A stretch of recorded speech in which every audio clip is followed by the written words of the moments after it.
What's in a name? That which we call a rose, by any other name, would smell just as sweet. This is what Shakespeare stated in Romeo and Juliet. But I couldn't help but wonder, is the name of a person really such a minute thing? Come on, when a person is born, the first thing that the baby's parents fight upon is the choice of the baby's name. Whether there should be one extra K, one extra R, and nowadays people are consulting tarot card readers, planetary positions and what not, just to decide a name. Yes, Mr. Shakespeare might have been partially correct in stating that a rose would smell just as sweet if we call it by some other name.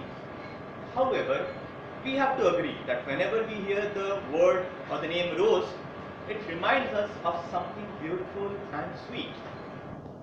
Say for example, in the movie Titanic, if the protagonists were renamed from Jack and Rose to say Jack and Caterpillar, would Titanic be still floating? Would Jack be still alive? Probably.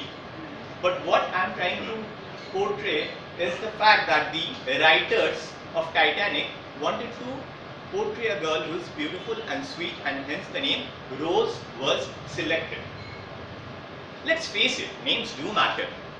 How many of you in this room can tell me who is Samuel Langhorne Clements? Can I see a show of hands? Okay, let me ask the question once again. How many of you in this room have heard about this person called as Mark Twain? Surprise, surprise, these two are the same person. Samuel Langhorne Clements renamed him to Mark Twain. Similarly, Rajiv Hariom Bhatia became Akshay Kumar because he realized that his name wasn't suitable enough for the glitz and glamour of Bollywood.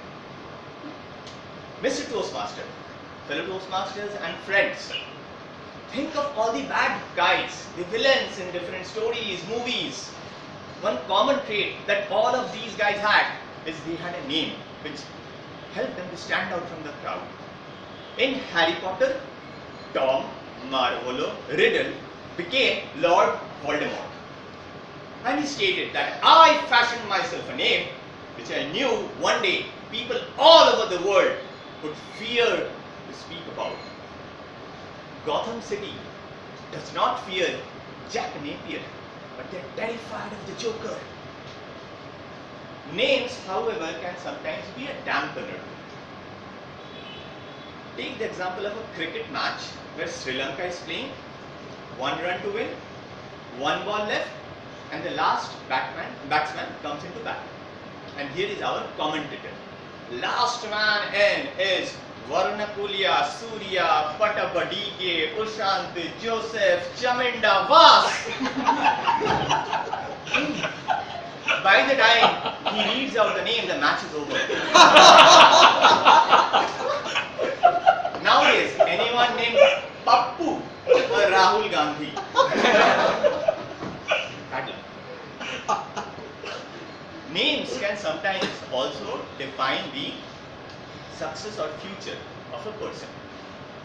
There is a book called Freakonomics where the writers give an example where in the US schools the most common name for a white girl is Alice and the most common name for a black girl is Imami. Now when a black girl named Imami was applying for a junior school, the application was getting rejected, but a black girl named Alice, when she was applying the same school, her application was getting accepted. Is this an example of racism? Might be, but what I am trying to portray is it is the name which was creating the difference. They also give an example of a lady named the Temptress who had multiple affairs. It was found that she was only trying to do justice to her name. Dear Toastmasters and guests and friends, names do matter. If KTM is renamed as KMC, will we have any less effervescent sessions? No. KTM sessions and not KMC sessions, right? So the identity gets lost. If Rasgulla is renamed as Samosa, will Rasgulla taste any less sweet? Or will the shape change? No. But we want Rasgulla, right? So my friends, names do matter. Whoever says that names don't matter is not thinking or looking at the bigger picture. We human beings are mere mortals, but our names can help us become immortal. History doesn't remember how a person spoke like, how he walked, how many tattoos he had, but it remembers the name.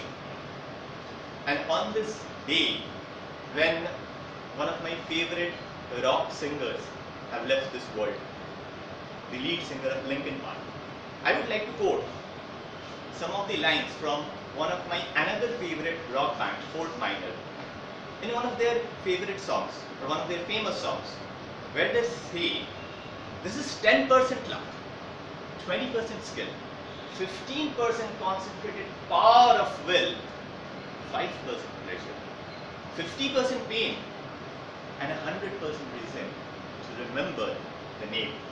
Back to you.